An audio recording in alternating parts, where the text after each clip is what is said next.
하나님께서 지켜주십니다라는 제목으로 이 시간 하나님의 말씀을 대언해 드립니다.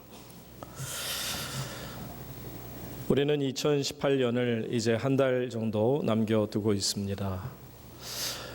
이번 금년 한 해 동안에도 우리의 삶이 그렇게 쉽지만은 않았을 것입니다. 참으로 힘들고 어려운 시대를 우리가 살아가고 있습니다. 그럼에도 불구하고 우리가 낭망하거나 좌절하지 않아도 될 만한 충분한 이유가 있습니다. 그것은 우리가 어려운 삶에 놓여 있을지라도 마침내 우리를 언제나 지키시고 보호하시는 하나님이 계심을 믿기 때문입니다. 하나님께서 우리를 지켜주십니다. 이 믿음이 있기에 오늘도 우리는 기쁨으로 이 어려운 세상을 살아갈 수 있습니다. 예수님께서 친히 스스로를 가리켜서 내가 곧 길이다 라고 말씀하셨습니다. 내가 곧 길이다. 이 말씀은 물론 우리가 궁극적으로 하나님 나라 가는 그 길을 말씀하신 것입니다. 그러나 동시에 우리가 이 땅을 살아가면서 살다 보면 길이 보이지 않아 좌절하고 절망하고 내가 살아갈 길이 막막해서 어찌할 바를 모를 때 그때에도 예수님 말씀하시죠. 내가 길이야. 지금이라도 내게 부르짖으면 내가 너의 길이 되어줄 것이다. 사랑하는 여러분, 이처럼 하나님께서 우리의 길이 되어 주십니다. 이처럼 우리를 지켜주시고 길이 되어 주시니 우리가 이 어려운 세상이지만 충분히 살아볼 만하지 않겠습니까? 한 2500년 전쯤에 중국에서 큰일이 있었죠. 그것은 바로 진시황이 만리장성이라고 하는 어마어마한 장성을 쌓기 시작했습니다. 북방 민족으로부터 나라를 보호하겠다라는 생각으로 시작이 되었죠. 처음에는 한 2000km, 3000km 정도 되는 그 길이 나중에 마지막에는 또 계속 보수하고 또 보수하면서 한 6400km까지 그 성이 이어지는 것을 봅니다. 중국 사람들에 있어서 만리장성은 우리가 생각하는 것 이상 대단한 자긍심을 가집니다. 그래서 중국 사람들은 그렇게 말하죠. 산의 대장부로 이 땅에 태어났다면 장성에 한 번쯤 올라야 한다. 이 말은 만리장성 한 번 가보지 못한 사람은 산에도 아니다라는 뜻입니다. 그 정도로 그들은 이 만리장성이라는 어마어마한 건축에 대해서 자긍심을 갖게 되었습니다. 여러분이 정말 엄청난 거리라 생각합니다. 6,400km면 여기서 동경까지 가는데 1,100km입니다. 그러면 적어도 6배까지는 안 되겠나요? 하여튼 6배 정도 되는 어마어마한 그런 성을 쌓았던 것을 우리가 분명히 압니다. 그런데 그들이 쌓았던 본래의 목적과는 달리 지금은 그저 한쪽 부분, 베이징 쪽에 있는 만리장성 정도를 관광하는 것으로 그치고 맙니다. 처음에 그들이 만리장성을 세웠을 때는 이 북방 민족으로부터 그 나라를 지키겠다고 했지만 여러분 잘 아는 것처럼 아이러니컬하게도 그들이 그렇게 두려워했던 만주족들이 결국은 명나라 때 가장 많은 돈을 부어서 그 만리장성을 수축하게 되었는데 그때 공교롭게도 만주족이 그 만리장성을 넘어와서 이 명나라를 무너뜨린 기억을 우리가 갖고 있습니다. 이것이 역사이죠. 이처럼 사람은 성을 쌓기를 좋아합니다. 만리장성 아닌 더 큰 것을 이 지구상의 가장 큰 어떤 사람들이 지은 건축물이라 할지라도 한순간에 무너지게 되고 그것으로 인해서 오히려 내가 어려움을 당할 수 있다는 것입니다. 독일이 나치 정권이 잡았을 때 요새들을 곳곳에 만들었다고 그럽니다. 그 요새는 난공불락, 말 그대로 어떻게 해볼 도리가 없을 만큼 강한 요새로 만들었죠. 그런데 여러분 잘 아시는 것처럼 히틀러는 그 많은 요새 중에 하나 지하에서 자살로 인생을 마감한 것을 봅니다. 여러분 요새가 나를 지킬 수 있는 게 아니더라는 말입니다. 우리가 아픈 과거이긴 합니다만 박정희 대통령이 살아 계실 때 참 많은 좋은 일도 하셨죠. 이 나라 경제 발전에 큰 도움이 됐던 것은 사실일 것입니다. 그런데 그분이 나중에 노역이 들어서 그만 자기의 정권을 계속 이어가기를 원하다가 결국 유신이라고는 하는 해서는 안 되는 법을 바꾸게 되죠. 그 일로 인해서 결국은 자신이 가장 아끼는 신복 중에 하나에게 총을 맞아 돌아가셨습니다. 그러면서 그 총을 쏜 신복이 그렇게 말했죠. 나는 유신의 심장을 쏘았다고요. 여러분, 유신의 헌법이 내 모든 정치를 지킬 거라고 착각했다면 그것은 정말 착각에 불과했습니다. 이처럼 우리 인간들이 성을 쌓기를 좋아합니다. 나름대로 수고합니다. 애를 씁니다. 그런데 문제는 우리가 그렇게 단단하게 만들고자 했던 만리장성 같은 그런 성들이 한순간에 무너지게 되고 그것으로 인해 더 어려움을 당할 수 있다라는 것을 우리가 압니다. 여러분, 공든탑은 안 무너집니다. 공든탑이 무너지지 않는 이유가 뭔지 아십니까? 공든탑이 무너지지 않는 이유는 우리의 땀, 우리의 눈물, 우리의 수고가 어우러졌기 때문만은 아닙니다. 바로 하나님께서 우리가 얼마나 수고하고 애썼는가를 인정해 주시기 때문에, 그래서 지켜주시기에 우리의 공든탑이 무너지지 않을 수 있는 것입니다. 그렇다면 말입니다, 만약에 우리가 이 하나님께서 우리의 공든탑을 지켜주신다는 믿음이 없다고 생각해 보세요. 만약에 하나님께서 우리를 지키심을 무시한다고 생각해 보세요. 여러분, 아무리 노력하고 애쓴다 할지라도 우리의 공든탑이 무너지게 되는 것입니다. 그 이유는 뭐라고요? 하나님을 인정하지 않았기 때문인 것입니다. 사랑하는 성도님 여러분, 우리는 이 세상을 살아가며 나름대로 어떤 성을 쌓듯이 수고하고 내 자신을 지켜내려고 애를 씁니다마는 아셔야 되는 게 있습니다.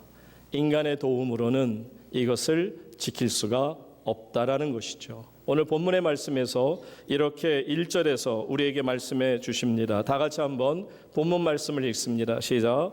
여호와께서 집을 세우지 아니하시면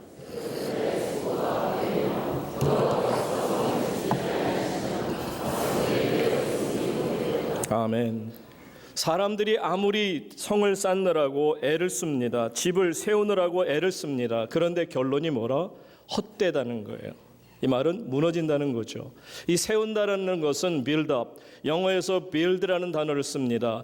우리 건축하는 분들을 builder라고 말합니다. 건축자가 이제 모든 것을 만들어가는 것을 말하죠. 이 지금 시대하고는 좀 달리 로마 시대에는 건축자이면서 동시에 설계자였습니다. 지금은 분업이 돼서 설계는 설계자가, 그리고 집을 짓는 현장에서 일은 바로 건축업자가 합니다. 그런데 로마 시대, 지금까지도 2000년이 넘도록 이태리를 방문해 보신 분은 아시지만 정말 입이 적 벌어질 만한 어마어마한 건물들을 자랑합니다. 바로 그 건물들을 세운 설계자와 건축자가 동일한 인물입니다. 그러니까 설계자만큼 그 공사를 제대로 할 수 있는 사람이 없다라는 것을 보여주는 것입니다. 하나님을 가리켜서 우리의 건축자가 되어주신다. 이 말은 설계자요 건축자이신 하나님께서 우리의 모든 것을 이끌어 가신다라는 겁니다. 그렇죠. 인간이 세울 수 있는 게 뭐가 있습니까? 여러분들, 우리가 할 수 있는 일이 도대체 뭐냔 말입니다. 예를 들어 비가 많이 오니 그 비를 멈추게 할 수 있는 능력이 있습니까? 여러분, 비가 오지 않으니 비가 오게 할 수 있는 능력이 내게 있느냔 말입니다. 여러분, 또한 내가 키가 크니 정말 키를 줄어들 수 있는 것이며, 내가 키가 작으니 좀 더 키가 크고 싶다고 마음으로 원한다고 이 일이 될 거냔 말이에요.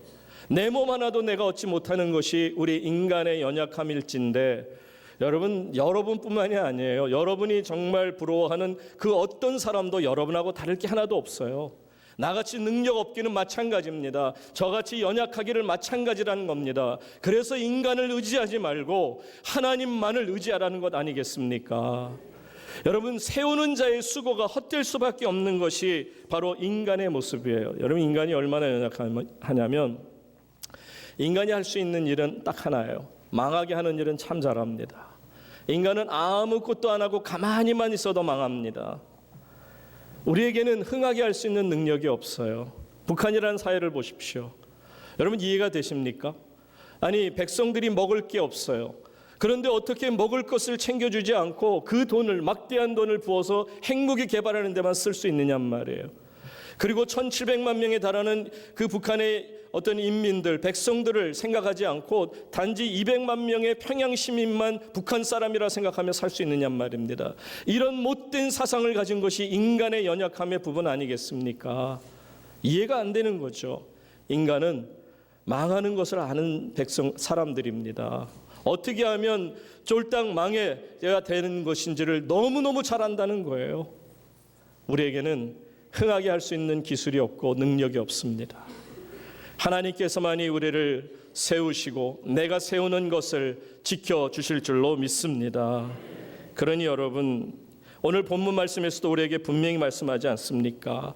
집을 세우는 분도 하나님이시고 지키시는 분도 하나님이시다. 여호와께서 집을 세우지 아니하시면 세우는 자의 수고가 헛되며 여호와께서 성을 지키지 아니하시면 파수꾼의 깨어 있음이 헛되도다. 아무 소용없는 겁니다.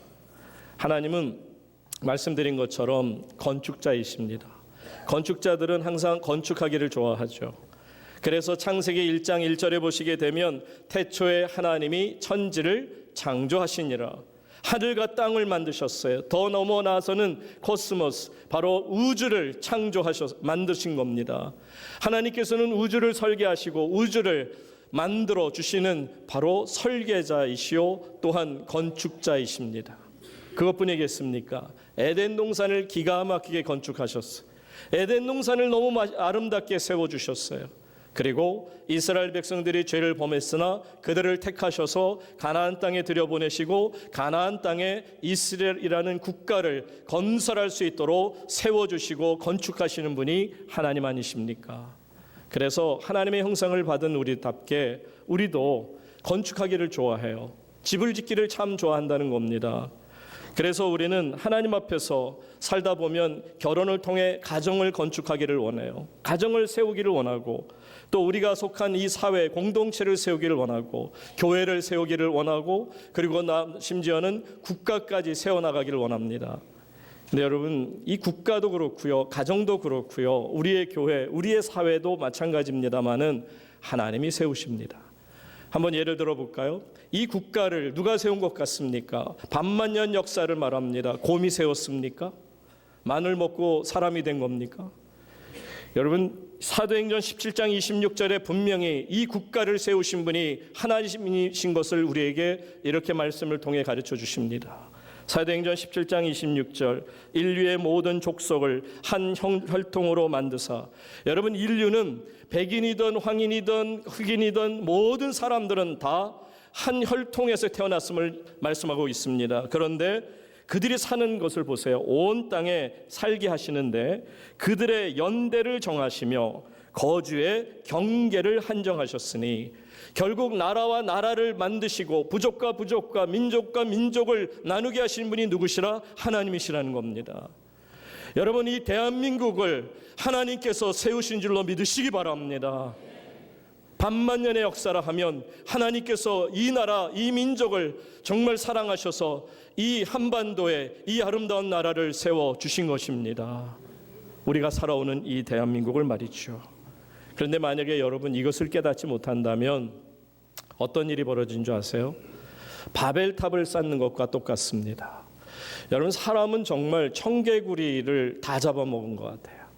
얼마나 반대로만 가는지. 하나님이 모이라 그러면 흩어지고, 야 이제 흩어져라. 바벨론, 여러분 대홍수 이후에 사람들이 모이기 시작해요. 왜냐하면 우리 모여야 된다. 그래서 탑을 쌓아야 된다. 다시 우리가 홍수로 죽지 않으려면, 이 세상을 지키려면 우리가 바벨탑을 세워야만 우리가 이 세상을 지킬 수 있다.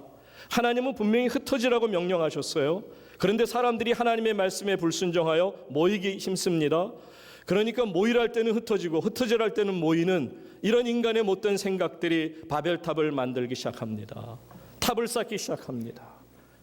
하나님께서 그들의 언어를 혼잡하게, 한마디로 말하면 그때 언어가 흩어지기 시작하고 언어가 달라지기 시작하니 의사소통이 안 되므로 온 인류들이 사방 각처로 흩어지기 마련인 것이죠. 그리고 바벨탑은 무너뜨리십니다. 사랑하는 여러분, 왜 이것을 모르는지 몰라요. 바벨탑을 쌓고 싶다고요? 여러분들이 능력껏 한번 해보십시오.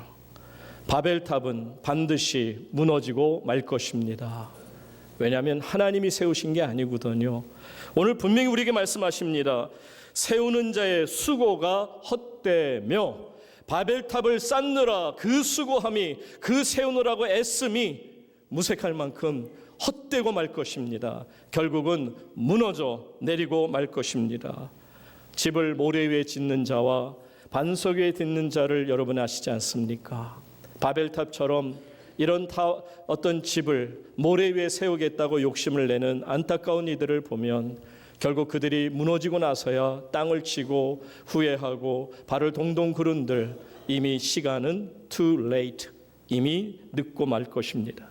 여러분 성경은 뭐라고 그러는지 들어보세요. 예레미야 2장 13절에 보시게 되면 인간이 아무리 노력하고 애를 써서 모으려고 하고 지키려고 하잖아요.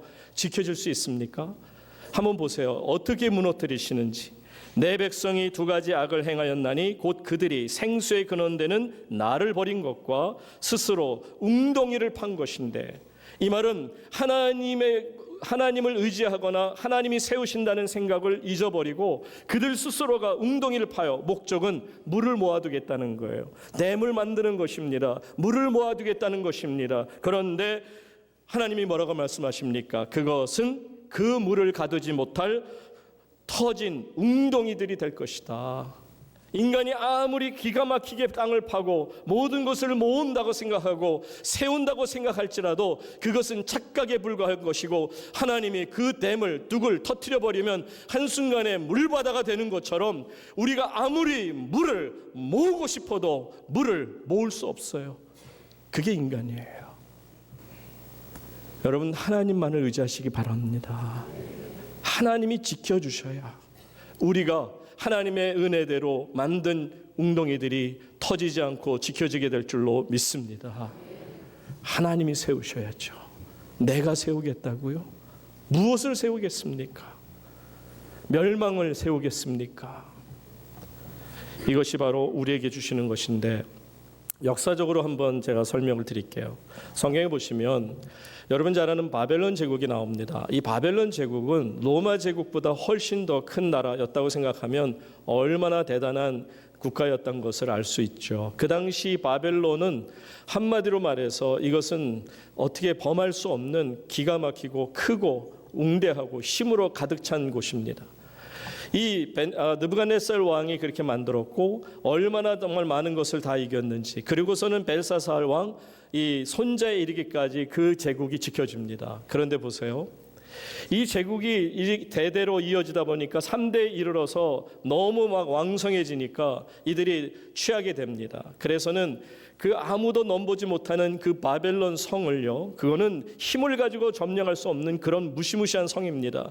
그 성 안에 또 그 주변으로 어마어마한 군사들을 쫙 둘러서 누구도 침범하지 못하게 했어요. 자, 성도 기가 막히게 단단해요. 그리고 수많은 그때 당시 최강의 군대가 둘러싸 있어요. 누가 있어서 이 성을 무너뜨립니까? 그 속에서 1000여 명이나 되는 귀인들을 불러서 파티를 합니다. 술을 먹고 마시죠. 그러다가 며칠씩 파티가 이어지게 되는 가운데 그들이 기고만장해서 그럽니다. 지난번에 예루살렘에서 뺏어온 그 성전의 기구들을 갖고 와라. 금과 은으로 만든 잔들. 여러분 오늘도 성찬식을 합니다만 이처럼 하나님의 거룩함을 드러내기 위해서, 나타내기 위해서 우리 성전에서 사용하고 있는 금잔과 은잔들을 가져다가 거기에다가 술을 따라 마시면서 그들은 웃었습니다. 하나님이 있긴 어디 있느냐. 우리가 하나님께 바쳐주는 이런 금그릇에 우리의 기쁨을 누리자. 이게 바로 벨사살 왕, 바로 바벨론 제국의 모습이었어요. 그런데 보세요. 그 순간에 엄청난 일이 벌어집니다. 그들이 하나님의 금잔과 은잔을 함부로 사용하는 순간 갑자기 손이 나타나요. 그리고 벽에다가 쓰기 시작합니다. 메네 메네 데겔 우바루신. 여러분 이게 어떤 뜻인 줄 아시죠? 누구도 모릅니다. 그랬더니 다니엘을 불러들이죠. 그래서 느부갓네살 왕 때부터 있던 다니엘이 와서 바로 해석을 해줍니다. 메네라는 것은 뭐냐면 하나님이 하나 둘 셋 넷 쉬어보니까 이제 이 왕조가 끝이라는 겁니다. 그리고 대결이란 뜻은 뭔지 아십니까? 이 추를 가지고 무게를 재보니까 턱없이 모자르다는 거예요. 하나님 보시기에 마지막 시간에 이 추를 재보니 이 사람들은 가망이 없다라는 뜻입니다. 우바르신, 그것은 메대와 바사 같은 나라들로 이제 흩어버리실 것을 말씀하십니다. 그날 저녁에 여러분 잘 아는 다리오 왕 있죠. 그가 아직 왕이 되기 전에 장군 때 어떤 생각인지 몰라도 특공대를 조직해서 그 바벨론 성에서 빠져나가는 시냇물 같은 하수구 같은 곳을 이제 특공대들이 기습을 하게 되고 그 길로 들어와서 그 성 안에 있던 벨사살 왕을 비롯한 1000명을 다 죽여버립니다. 그리고는 바벨론 제국이 고스란히 무너지는 거죠. 여러분, 인간이 지은 것이 얼마나 한계가 있으며 누가 보더라도 저건 도무지 무너지지 않을 거야 하는 게 무너지는 것을 보지 않습니까? 인간이 세운다고요? 내 사람들을 각계 처소에 세우고 방송을 장악한들 이 나라가 정말 빼앗길 수 있을 것 같습니까? 천만의 말씀입니다. 하나님께서 세우지 아니하시면 세우는 자의 수고가 헛될 줄로 믿습니다. 하나님께 모든 것을 맡길 수 있기를 바랍니다. 자, 끝으로 두 번째를 보십시오. 2절에 보시게 되면 바로 이런 역사가 나타납니다. 다 같이 함께 말씀을 읽습니다. 시작.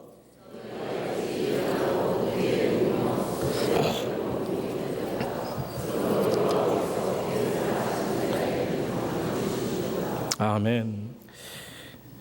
여러분, 하나님께서 우리를 지켜나가시는 가운데 이렇게 말씀하십니다.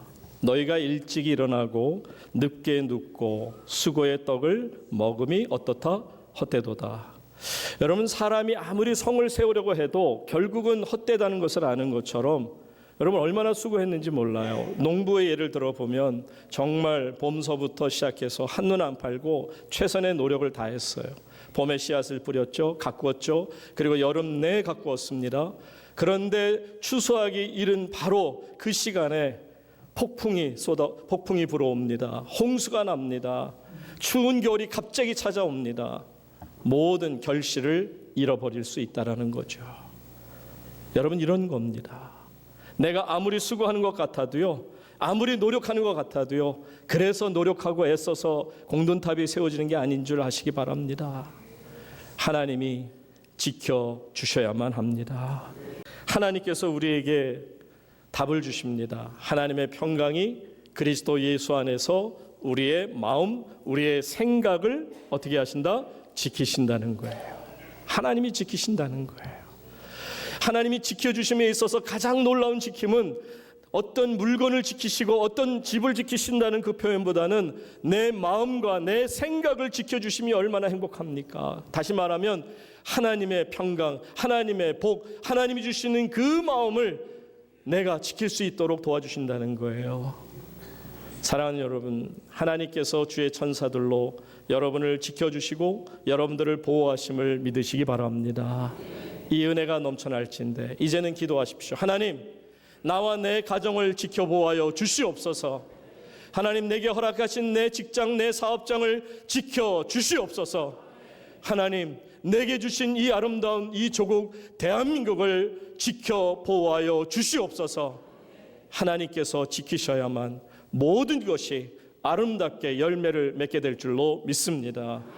하나님의 지키심을 믿는 저와 여러분 될 수 있기를 주의 이름으로 축원합니다.